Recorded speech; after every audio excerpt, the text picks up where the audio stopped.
Hello, my name is Domien De Groot, and you have arrived at the final chapter of Witch Hunter. It's been a wonderful journey these past 12 weeks, but now the epic comes to an end. That is to say, for now. And there will be an episode next week as well. Next week's episode will be the appendix, which sort of explains the history of the world, the background of Sevenpeaks and the world of Witch Hunter. Think of it as a mini Silmarillion, if you will. By the way, if you listen to the very end of this episode, a special secret will be revealed, known only to a few at this point. Anyway, I'm done rambling. Here is Chapter 12 of Witch Hunter, called Requiem.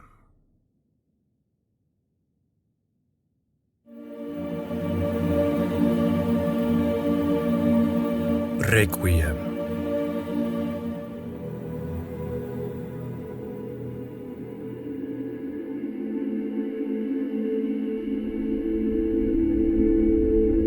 Samina watched in horrified silence as Adomir stood at the very edge of the abyss. The heart of the storyteller lay in his open, outstretched hand. The burned man's fingers closed, and she heard a horrible squelching sound. Prophecy was being fulfilled in front of her eyes, and it was dreadful. She looked away towards Ludlov. Judging by his face, he was contemplating simply pushing Adomir down into that endless darkness. Maria's murder. The storyteller's murder. The Magicide Act. So much death. All for her. So she could defeat Lucas. Adomir's actions had been inexcusable. He was a monster on par with Lucas. But Samina did understand that the evil had to be stopped. She glanced towards Adomir again. Red dust flew from his clenched fist, dwindling down into the abyss. On the edge of the abyss shall the last age dawn. The blood of the maiden shall take up the weapon of Lucas. Evil no more. Her sacrifice shall end his reign. She contemplated those words. If she was indeed the blood of the maiden, she would be taking up the weapon. But what did evil no more mean? Would Lucas be evil no more? Or the weapon? And what about her sacrifice? Was planting the enemy's weapon in his chest a sacrifice? She would die in that act. She realized that, but she didn't fear death. Great warriors from history would have wished for no more than such a death. Was she the ultimate warrior? Or was she something else? No, she thought. She was the blood of the maiden. An act of violence, even when aimed at the evil himself, was not the great sacrifice of the maiden. Evil no more.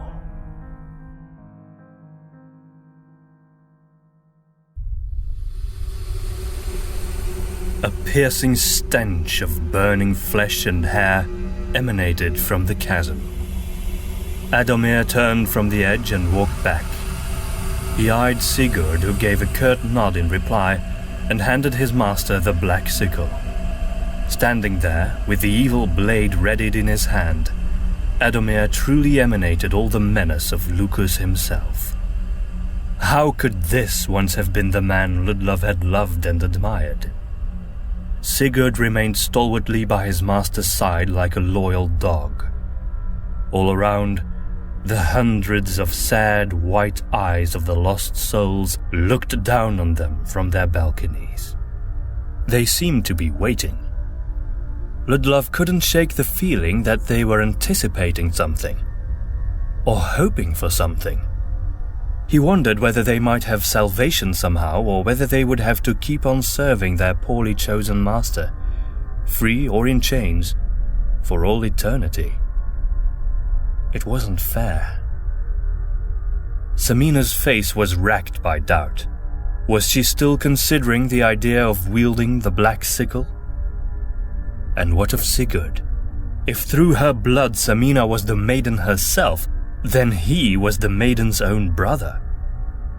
He too shared the 7 bloodlines, and yet he had shown himself to be nothing more than a pawn in Adomir's scheme, bereft of all will. The maiden's blood only flowed in women's veins, Ludlov knew. It could disappear for generations and then resurface. It wasn't like ordinary blood.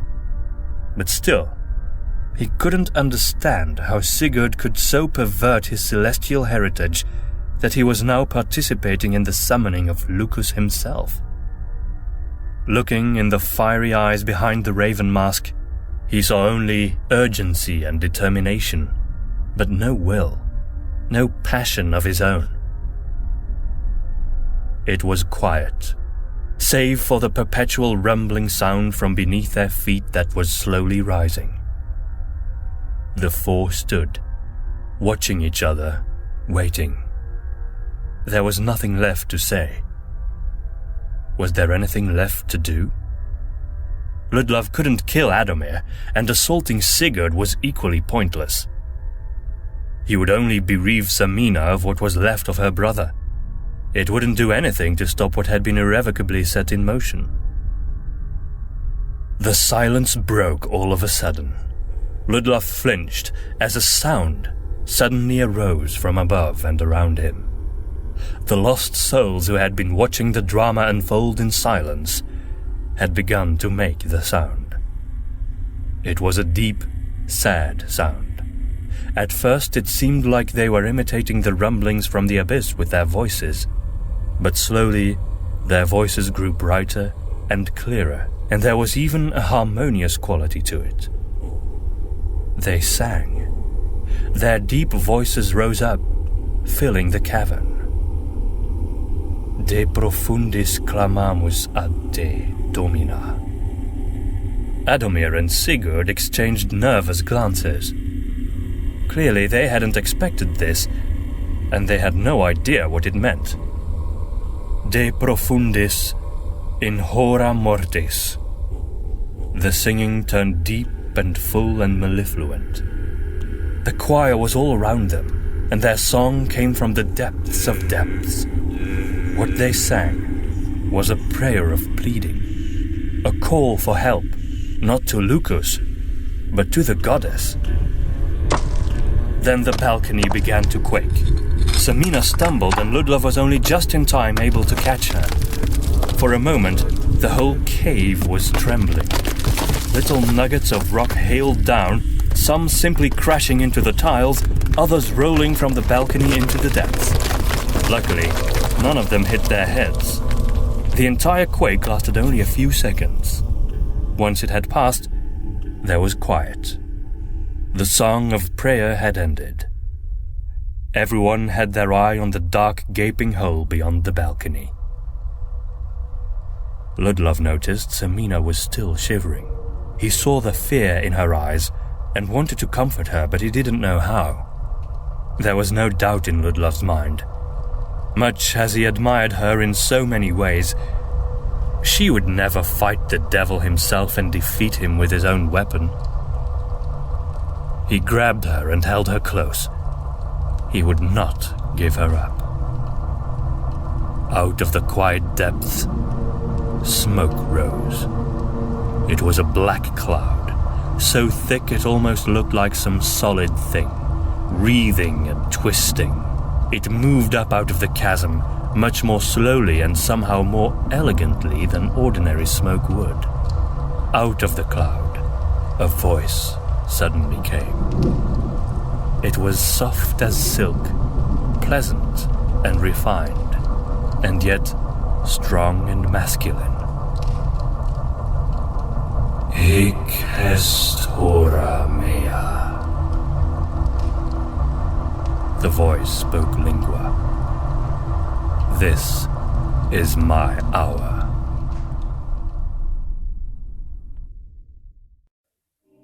Lady Hoskiv knelt in front of the majestic stone of the Grand Cathedral's altar. The light behind the colorful grand window was dull and murky, but the image it held was still clearly visible.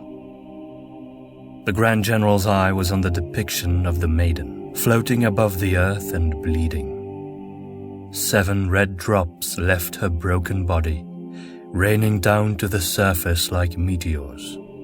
Hoskiv rested her forehead on the ruby set in Ludlov's ring, which she held clasped between the thumb and index finger of her right hand.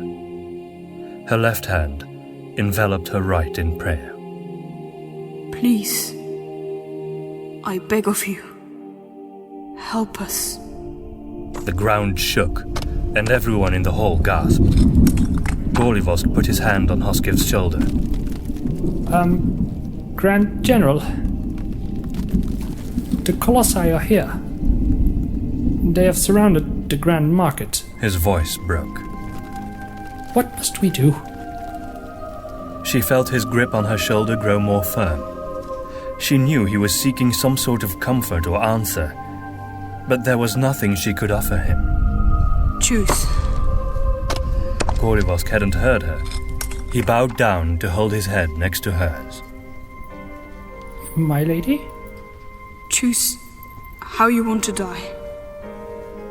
You can choose for yourself. Gorlivosk swallowed hard. To be frank, my lady, I would prefer not to die this night. There was no hope, and she would not lie to him. She wanted to look him in the eye and tell him that even though death was near, he should not be afraid, for the goddess herself would soon welcome him in paradise. But the world was falling apart. This was the devil's hour, and Lady Hoskiv wondered if even the gates of heaven could stand against his onslaught. And so she kept silent and felt his hand leaving her shoulder. She looked up to him, wanting to say something kind. He deserved that at least. Gorlivosk. He didn't respond. He was staring up ahead towards the window. Following his gaze, she saw a small shadow behind the glass.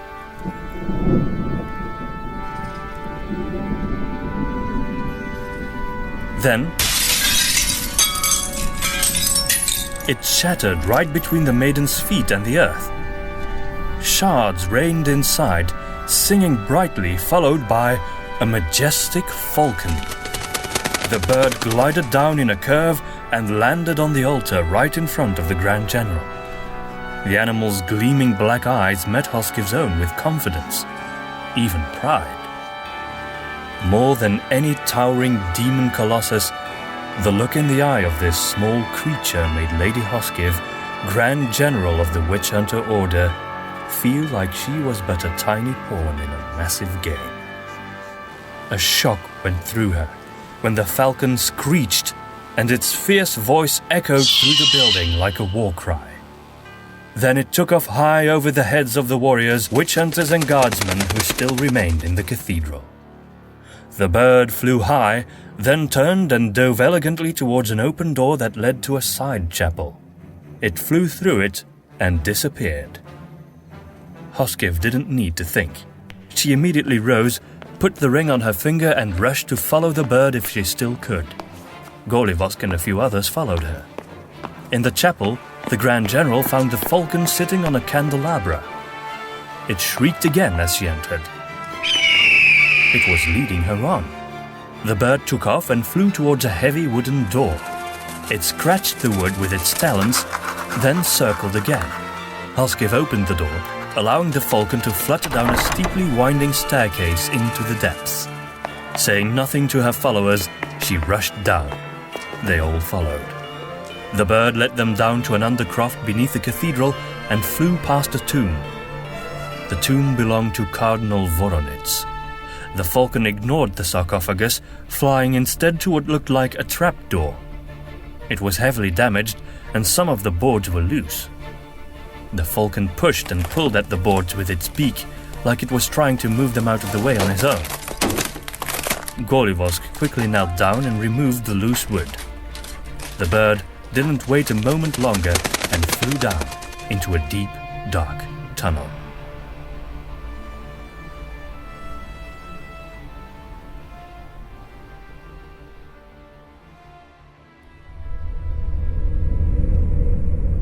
drawing his gaze away from the black clouds, Ludlov saw how Samina jittered and shook as a wave of some unseen force passed through her body. She stumbled and fell, dangerously close to the abyss. He reached for her, and just as he grabbed Samina's arm, an icy wind rose from the depths.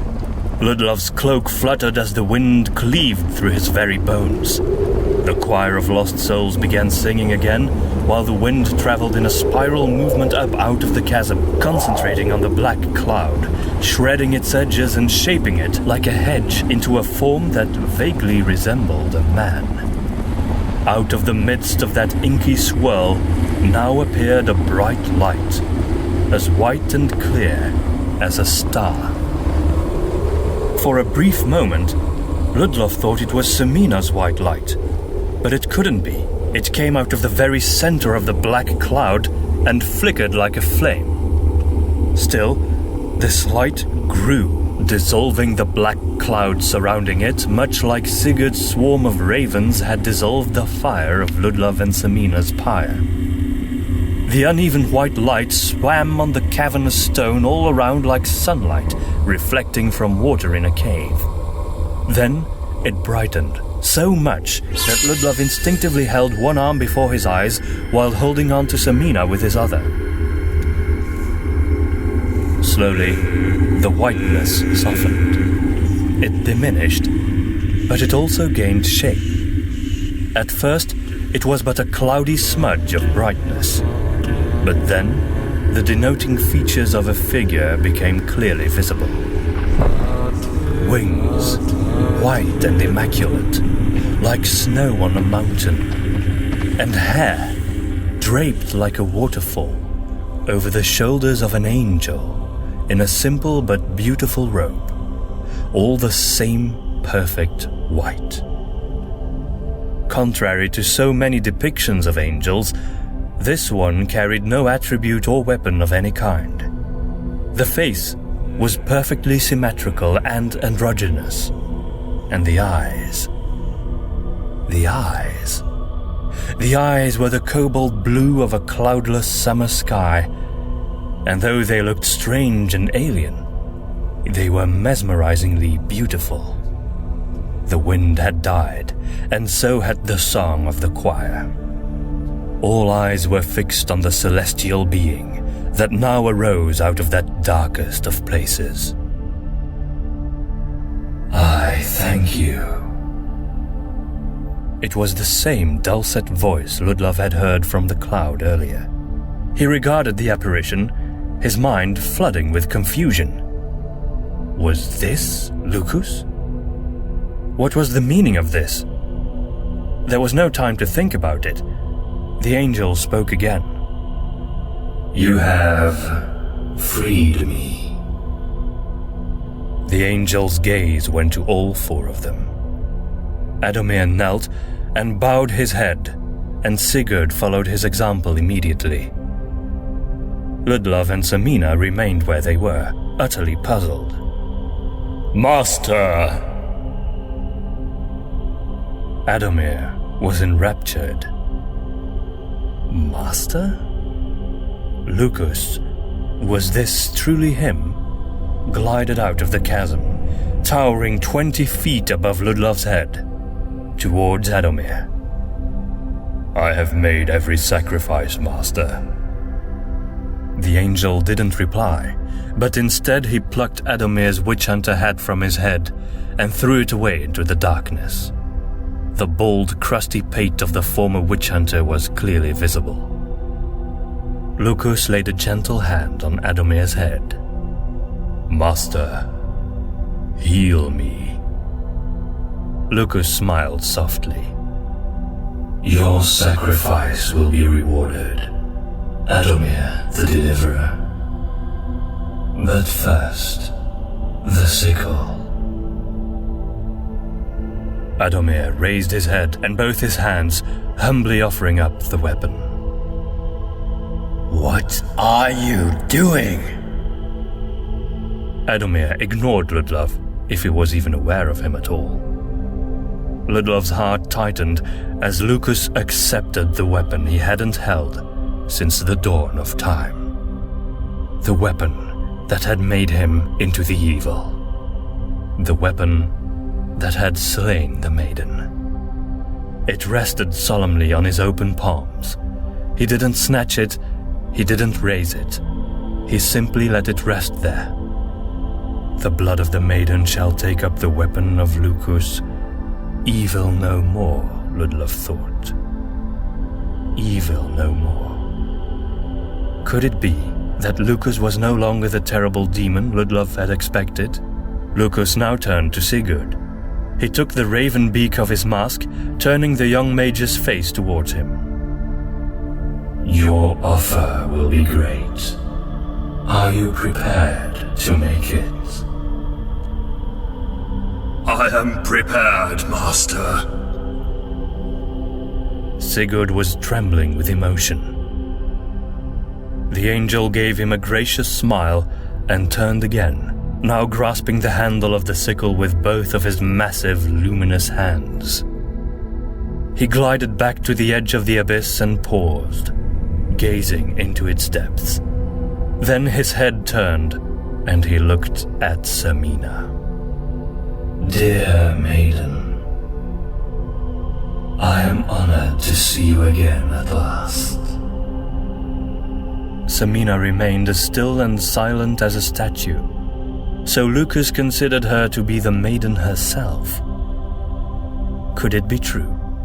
And if it was, would she in any way retain any memories of her celestial origins? The angel's eyes were so full of warmth and understanding, and yet they were so inhuman. Ludlov felt his vigilance weaken, his distrust ebb away. It was replaced by insecurity and humility. He felt tiny and inconsequential. Who was he to judge a being older than the earth itself? Could it not be that Lucas had indeed returned as an angel? That he had cast off his demonic existence and returned to his true self? I hope that you can forgive me. Samina didn't respond. She who gave you to the world could not. I believe my sin was too great. Now, after centuries of imprisonment in the dark, I have learned what penitence is. A silver light, like the sun, rising over a calm winter sea, awakened in the depths of his eyes as he spoke. I loved you. Long have I believed that it was my love for you that brought me to madness. But the silence beneath the earth has granted me insight. No one moved. There was only Lucas's voice in the enormous cavern. The lost souls looked on in silence. Love is never madness. Love is never evil. Those eyes! Adomir and Sigurd were on their knees in utter submittal. They seemed to be cherishing every word the angel said. Ludlov wondered at their intensity and then looked at Samina right next to him.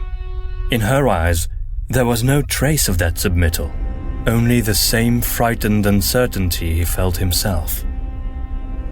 Love means to give oneself. Lucas sighed softly.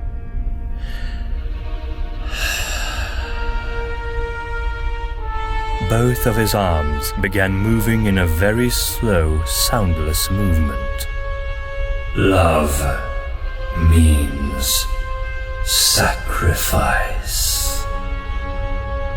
The movement continued in a graceful arc. But Ludlov was transfixed by the angel's eyes. They were huge, soft, and empathic.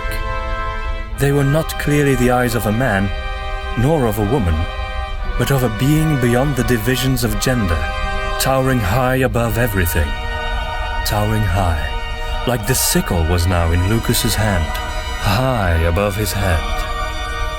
My sacrifice. My sacrifice of all I have ever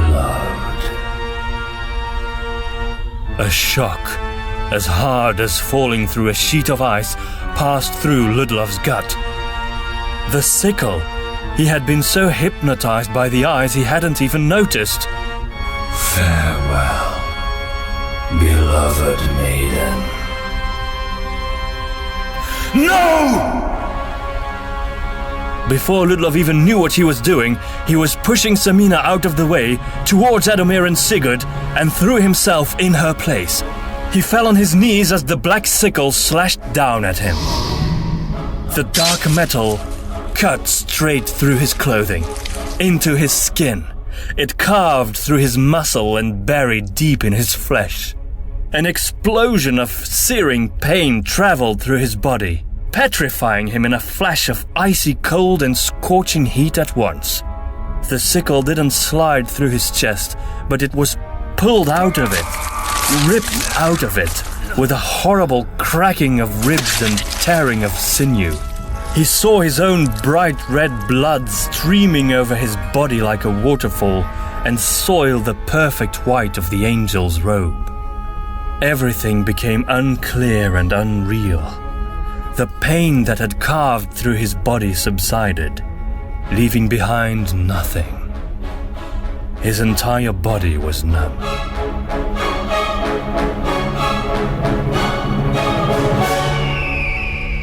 The last he heard was Samina's voice, screaming his name, shrill and high, like the call of a falcon.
All turned to darkness. I saw nothing, heard nothing, until your voice resounded and you lit your candle. The candle had been reduced to nothing more than a tiny stump, and the light was almost out, but it had not yet completely burned. The face of the timeless man remained as patient as before, undisturbed by how little time was left. As Ludlov had been regaling the story of his life, he had experienced it all again, down to that last agony that had ended his life. Now, his story was told, and he felt spent, empty, and incapable of telling any more. Still, he mustered the will to ask death a single question. Before their time ended, he would need to know the answer. What happened after I died? What then? Death shook his head slowly. He would have to know. Not then. There is no time here. What you speak of is happening now. Puzzled, Ludlov regarded the man's peaceful face. What did he mean? There is no time here that has any bearing on the mortal world, Ludlov. You must know that. It took no time there to tell your story here. So I cannot know? Death shook his head again, and Ludlov's heart sank. I did not say that. You can choose, Ludlov. Choose? Ludlov had no idea what that meant. All of his theological readings had left him unprepared for the mysteries of the afterlife. Your body is returning to life as we speak. Ludlov's eyes widened. How was that possible?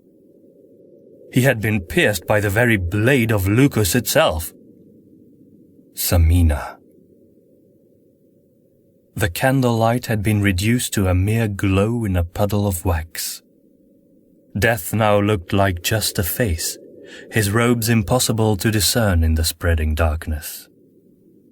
You have the choice to accept that resuscitation, and so return to the pains, dangers, temptations, and pitfalls of the world. Or you can stay here, meet with the judgment of your own life and pass on, perhaps to see the goddess and your beloved Maria at last, perhaps to undergo the harsh but hopeful pains of cleansing. The temptations of the world. Ludlov shook his head. They are as nothing compared to the temptation to stay here. He smiled. I want nothing more than to find peace and to be closer to Maria, even if I have to face 100 years of penitence first. The impossible, his dream of dreams, his heart's desire, to be with her again. For years he had struggled to find a hint of light in his life despite her absence. He had been grateful for his nightmares, because at least he had been able to see her face in them.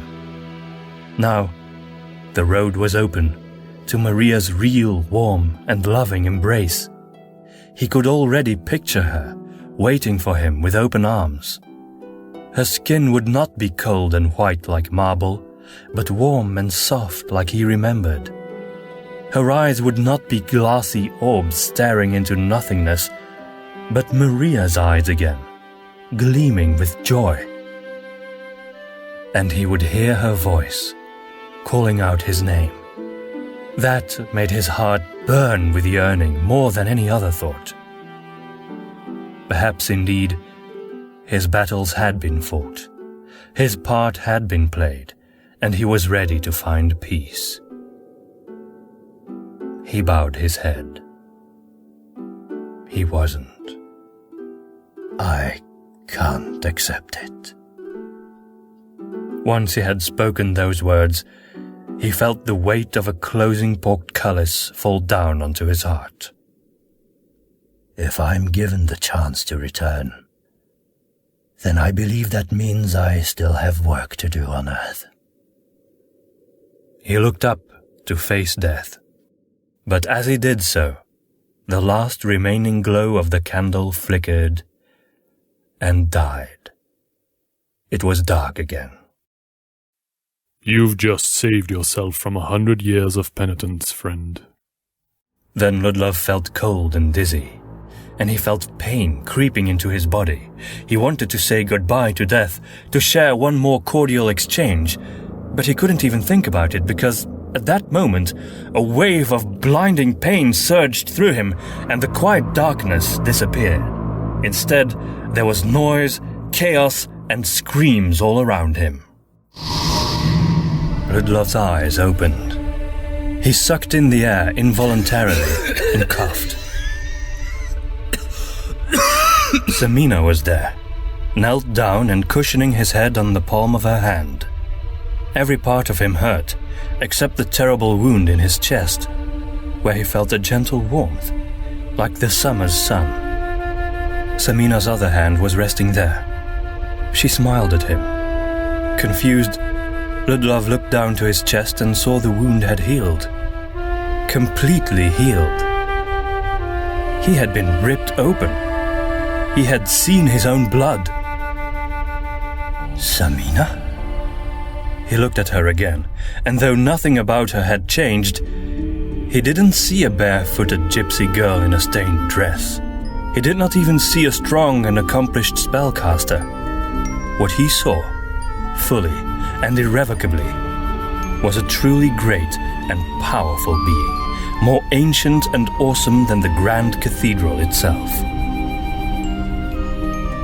You will not die like this, Ludlov. There was such authority in her voice that he believed her. Beyond Samina's face, he could see the Archangel Lucas. His huge eyes were no longer empathic and understanding, but full of seething, steaming hatred. His virtuous white robe was splattered with blood. Ludlov realized it was his blood that had soiled the angel. Before he could fully grasp the miracle that had happened to him, he heard once more the shrill voice he had picked up in that last moment before his encounter at death's door. That shriek had not come from Samina. It was a falcon. Falkrin! The bird dived down from on high with all the speed of a shooting star, attacking the angel's face. He buried his talons in Lucas's skin and picked at his eyes with his beak. The archangel howled in anger and pain, and behind the fervently fluttering bird, Ludlov could see glistening, bubbling black blood, like boiling oil. The demonic substance poured from Lucas's face, clattering down and further dirtying the robes. The angel's howls turned to a roar and slimy roar, as of an animal being slaughtered, and finally they became something unlike the sound of any man or beast. It was a horrendous, agonizing scream, slicing through sound itself and echoing through the cave. The angel's white skin dried, cracked and flaked, finally falling off of it. The white wings burned in black flames, revealing bony, leathery bat wings. Falkrin fluttered away from the deformed face, using this moment of chaos and weakness to grab the sickle in his talons and fly up. The falcon had taken the black sickle itself from Lucas. My loyal friend. Ludlov regretted that he had never shown those feelings to the bright bird before. He sat up, supporting himself on his elbows. Samina let go of him and turned her face towards Lucas.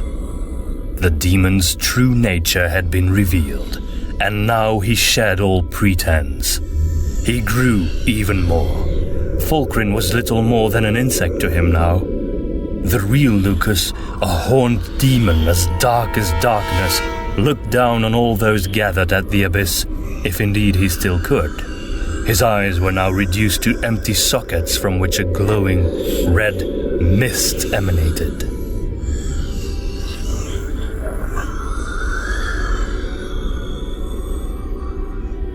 A rain of bullets spat against the demon's chest with a furious noise. Ludlov could not move, and he could not see who had shot the bullets, but he knew that Falkrin had led Lady Hoskiv and her witch hunters to this underworld. He tried to make the slightest movement, but he was still too weak. Behind the demon's bat wings, he saw the gathered lost souls, singing again in their deep tones. Their voices were overwhelmed by the pointless black powder wasted on the demon, but Ludlov still heard what they were singing. Domina, dona nobis requiem, dimitte nobis debita nostra. Forgiveness. Forgiveness. They were singing for the goddess's forgiveness. Then he felt Samina's hand on his face. Dark hair fell in front of his eyes, and a warm tear fell on his cheek. We will meet again, Ludlov of Sevenpeaks. Then she stood up, and he saw her walking in front of the demon. A tiny woman, surrounded by darkness. Ludlov swallowed. He prayed fervently that he would be able to produce something more. He tried to use his voice, but a lump in his throat unforgivingly blocked his attempt. His voice was gone, but with a huge effort that cut through his lungs, his trachea, and his throat, he breathed, more than whispered, through his cracked and dried lips, "Forgiveness." In all the noise of singing, firing, screeching, roaring, and howling, Samina could not possibly have heard him. But still, she turned to him for just a hint of a second, and looked straight at him, and Ludlov knew she had understood. For that moment, as brief as the blink of an eye, their gazes were locked, and words were no longer needed.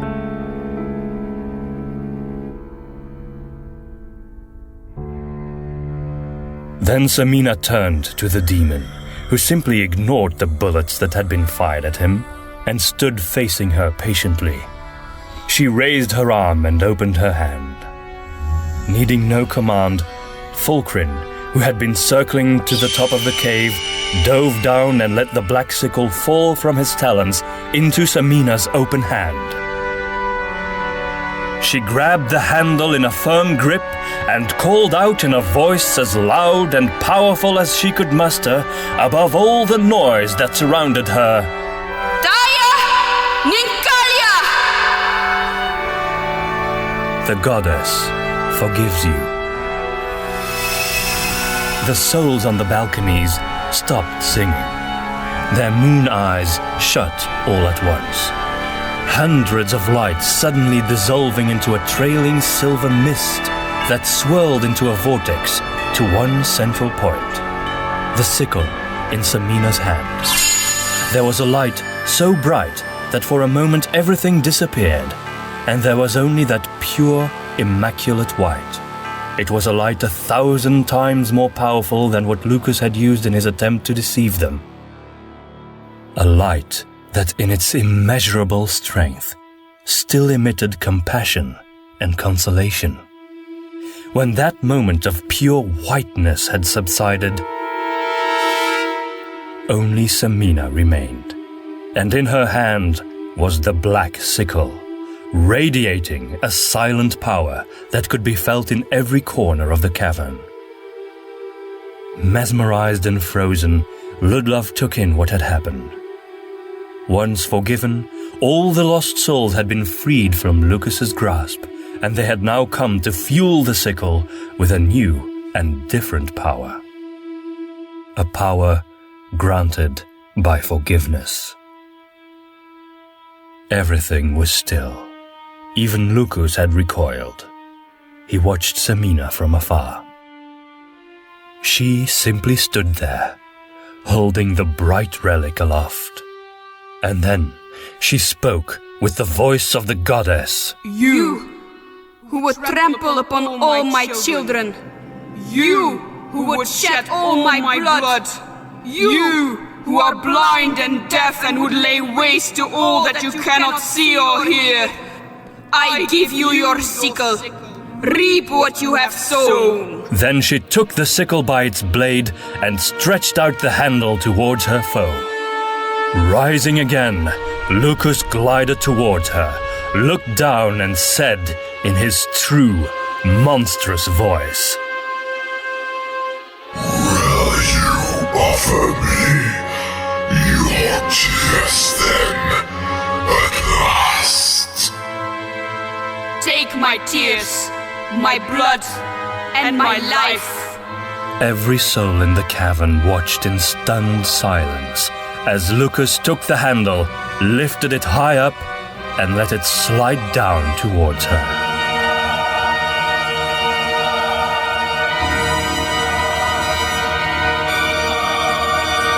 Ludlov squeezed his eyes shut.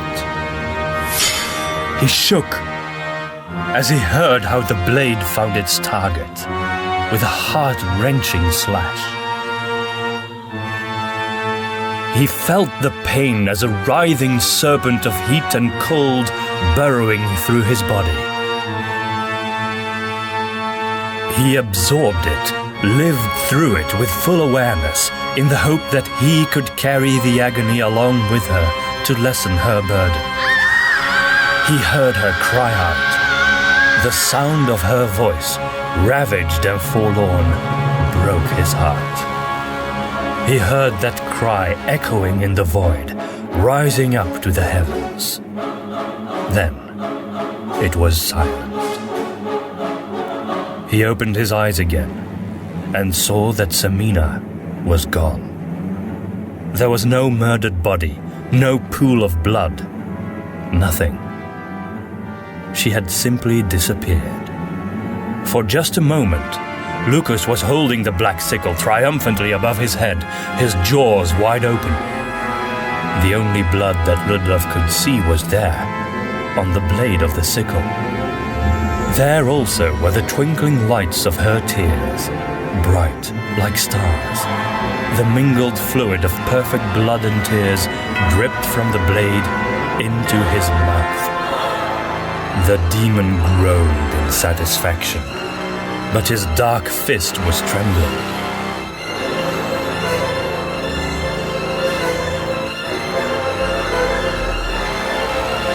Then Ludlov noticed that not Lucas, but the weapon itself was quivering. The demon closed his fist on its handle, but the sickle kept jittering, like something inside was about to push its way out. White flames burst forth from it, and with a hellish shriek, Lucas let go of the handle. The sickle remained hovering in the air, unperturbed by everything else. The white flames did not consume the sickle, but transformed it. All its darkness was burned away, revealing an unblemished white beneath, and light shone out of it, a warm, gentle, and soothing light that danced playfully on the cavern walls. When the flames at last had passed, what remained was a vision of purity and beauty so strong that Lady Hoskiv and her men all fell on their knees before it. A white sickle. Lucas cried out in despair. The horrible sound was sickening to hear. His vast figure shrunk to a small shadow, less even than a man. And as it diminished, even the gaping maw of the abyss faded, and in its stead there appeared now the solid earth of the cave, rough and old and natural, like it had always been there. He flailed and clawed and cursed, but the great demon was powerless. Finally, Lucas was nothing more than a fleeting shadow, such as one might see by the passing of a torch creeping away along the rocky terrain into the dark corners and cracks of the cavern. Then he was gone. The white sickle remained and bathed the cave in a bright, soothing light.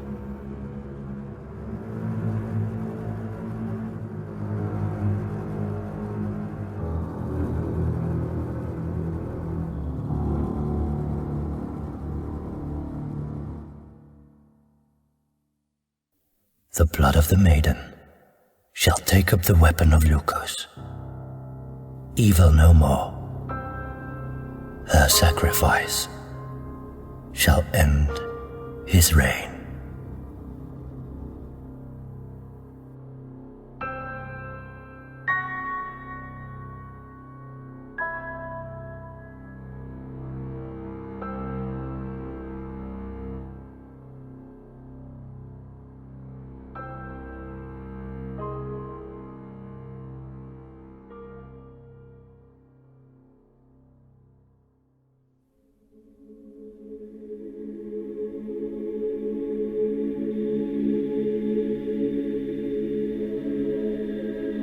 It was silent in the cave now, peaceful even.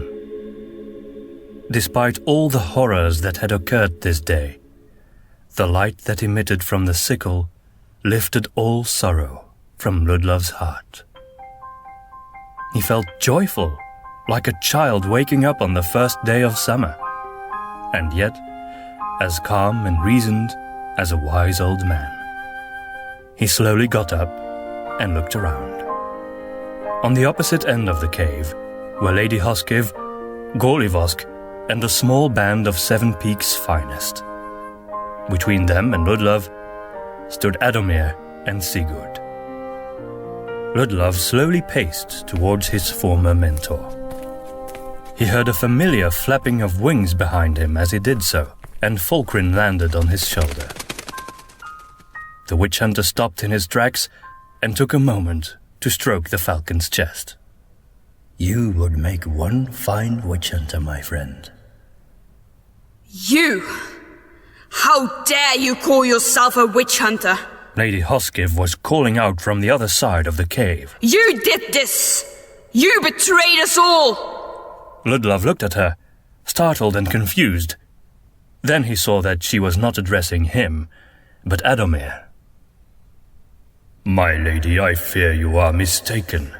I merely did what was needed to speed Lucas's return in order to defeat him. No, you didn't, Adomir. I saw you offer up the sickle to him. He continued his path towards the two men. Give up the pretense, Adomir. You never intended for Samina to defeat him. Lady Hoskiv and her men formed a circle, enclosing Adomir and Sigurd. Is this true? Adomir did not reply, but Sigurd ripped off the raven mask and showed his face. It was ravaged by tears and anguish. Yes, it is true. His words prompted a hateful stare from Adomir. We did want to summon Lucas and serve him. We were the Black Sickle. But it is over now. He's defeated, gone to lick his wounds in some unknown place for an unknown time, and all the monsters of hell have gone with him. Sevenpeaks, or what remains of it, is safe for now. And all of this has happened by the hand of my sister. Then he turned to Adomir, and he trembled as he spoke. You taught me there was no hope left in this world, Adomir. You taught me that only in the eclipse of our souls we could still find salvation. And I looked at Sevenpeaks, its hypocrisy, its complacency, and I believed it. Sigurd looked at the white sickle, and as its light reflected in his tears, Ludlov was reminded of Samina. He bit his lips. He was not yet ready to accept her departure from this world. Sigurd shook his head. Forgive me, sister. Forgive me. Fresh tears rolled from his eyes, and he fell on his knees, sobbing. Lady Hoskiv gave Ludlov a meaningful look. What do we do with this one? Ludlov honestly didn't know. Sigurd was guilty of murder and the worst treason imaginable. It seemed only right that he should be executed. And yet, after what he had just seen, Ludlov couldn't possibly even contemplate that. He didn't understand why, but apparently Hoskiv sensed it as well. Or she would have already ordered her men to take Sigurd to the dungeons to await his execution. Looking down at the pitiful little man, Ludlov thought back to the mayor, who had looked just as wretched and powerless in his last moments. Here was a man who had sent his own sister to death, who had betrayed all of mankind and formed an alliance with evil itself. And yet, his contrition was true. Ludlov knew a thing or two about murder and betrayal, and he did not feel even slightly superior to Sigurd. I will guard him. He surprised even himself. Everyone, even Adomir, frowned at him. Spare his life and I will watch over him. I will see to it that he commits no further crimes. Sigurd looked up at him, his face still red with shame and grief. I swear to you, Ludlov, I will serve you for as long as I live. For as long as I live. Yes, well, if you hadn't been so quick with such oaths, you might have never landed in this position in the first place. You spineless worm! Adomir sneered at Sigurd as the younger man tried to kiss Ludlov's boots. Ludlov quickly withdrew his feet but only barely managed to shake off the man's lips. "Expect no such lip-wobbling sentiment from me, witch hunters." Rapiers were drawn all around him, but Adomir ignored them and shook his head. "You are all fools, but you have played your part to perfection." He grinned and spread his arms. "Do you not see? All of this was my doing, my plan. The summoning of Lucas, the sacrifice of the maiden. Do you know the last line of the prophecy from the word of Wolfen, Ludlov?" Ludlov shook his head. "It is this, but the burned man shall rise and be king." A maniacal glint shone in Adomir's eyes. Then he came very close to Ludlov and said, "Now you may kill me, if you wish." "No, old friend. I will not do such a thing." "So you really have become but a soft shadow of what you once were. Bah! I pity you." Ludlov gently pushed the burned man away. He was weak now, resorting to cheap taunts. It would be best to keep it that way. Perhaps if he were bound in black metal and jailed, he could be questioned. They might learn how a blade slid into Adomir's back and pierced through his chest. His eyes widened, as did that horrible grin. There was a guttural laugh, smothered by blood coalescing in the back of his throat, and then, at last, a contented sigh. As Adomir died. It was a far better death than he deserved. Immediately after, a chill wind blew by, slicing through Ludlov's very bones. It lasted for only a second, but to the witch hunter its significance was very clear. Gorlivosk had a smug look on his face as he dropped the body to the ground. "Gorlivosk, you fool." Ludlov tried to keep his voice low and controlled. The younger witch hunter's satisfied smirk turned into a confused frown at that. "If you think he is defeated now, think again. You allowed his spirit to escape." What you mean? Hoskiv stepped forward. "He was asking to be killed. I'm certain he took precautions a long time ago, using dark magic. I fear we are not yet rid of Adomir." Forgive me, Master Ludlov. I was blinded by my arrogance. Gorlivosk started to bow. Ludlov held up his hand in protest. "Please, don't. Bowing and scraping will not change what you have done." He glanced down at Sigurd, who quickly looked away. Then Ludlov and everyone else fell quiet, and they all turned to the light of the white sickle. "Let no more blood be spilled in this cave. Once, this was the abyss. Now, it is hallowed ground." Ludlov walked away from the company towards the radiant sickle. "This is the place where the maiden defeated Lucas. The tide has turned at last. A new age has begun." Lady Hoskiv followed Ludlov, and without speaking, she slowly kneeled before the radiant weapon hovering before them.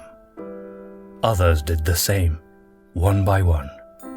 When Ludlov looked at the white sickle again now, it was like he was truly taking it in for the first time. A slender, radiantly white thing, vibrant, with innate power, yet so delicate in form. Like Samina. She had died. He had seen it happen before his eyes, and yet he didn't feel she was dead. She was here, with him. Having met death in person, Ludlov didn't grieve for her. He didn't feel any anger or remorse. He didn't need revenge, forgiveness, or anything else.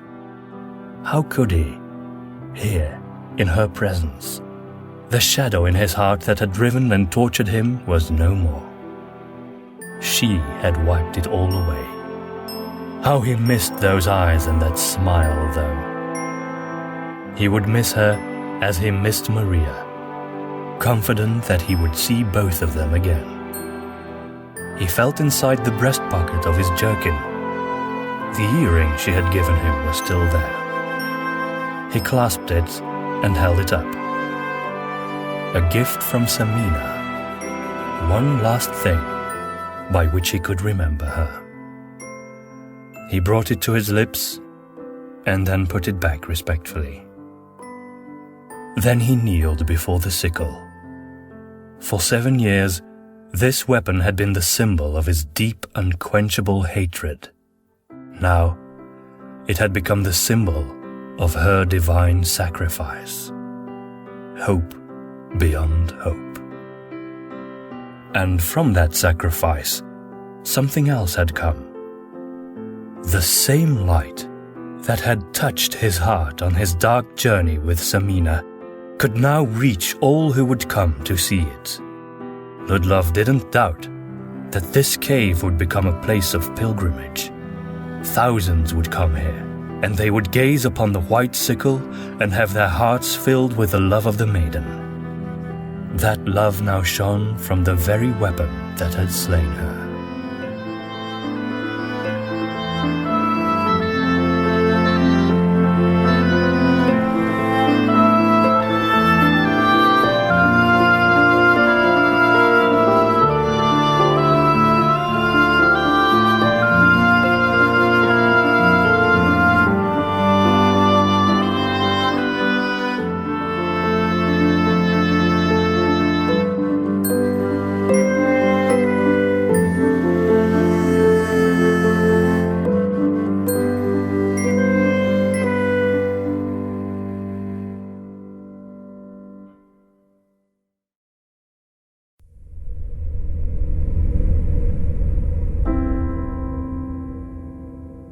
Hruda.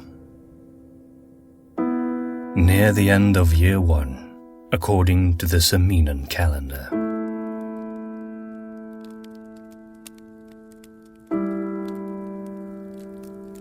Hans leaned with one arm on the wooden beam above the hearth and smiled lovingly at his wife, who was sitting in a chair by the fire. In her arms she cradled a tiny, pink little wonder of a human being, swaddled in linen. Isn't he beautiful, Hans? Yes, dear. The most beautiful child I've ever seen.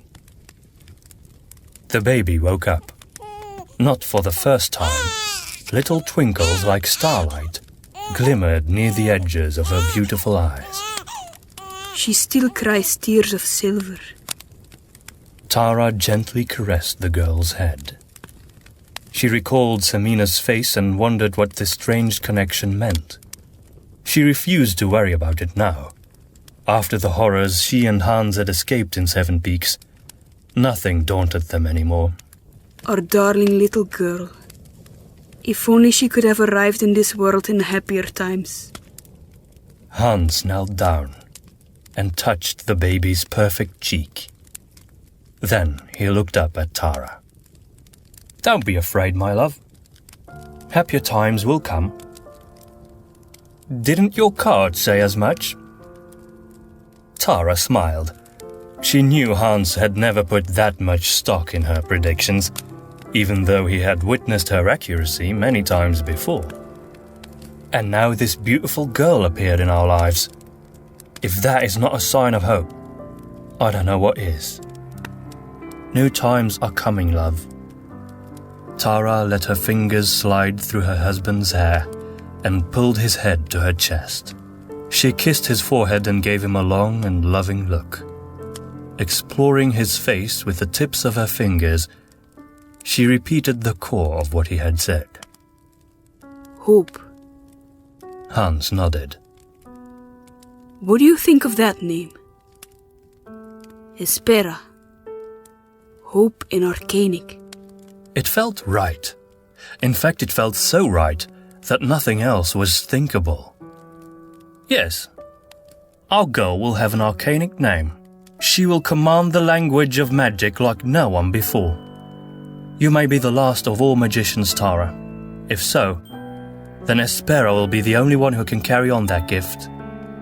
She holds the future. Espera. Hope. Hope will heal this darkened world.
So, as I promised there would be a revelation at the end of the episode, here it is. Last time you already heard the voice of my wife Eline, and here I am introducing you to her again. Dear listeners of the Audio Epics podcast, I have a special announcement for you today. Here it is. My husband, Domien, and I are expecting a baby in November. That's right, and we need your help, because while we do have a boy's name, we still don't have a good girl's name if the baby turns out to be a girl, which we don't know yet. So if you have any suggestions, please leave your ideas in the comment section on YouTube or on our Facebook page. Isn't that right, Eline? Yes, that would be great. And we're looking forward to your suggestions. And we have already considered Samina and, please come up with something more original than that. Now, if someone would manage to actually come up with a name that makes us say, that's it, that's the one we want, well, in that case, we have to reward that person. And we will send you the full version of Witch Hunter with a bunch of extras, including the music, wallpapers, illustrations, etc. Yeah, that seems fair. Indeed. All right, so for now, this is us signing off.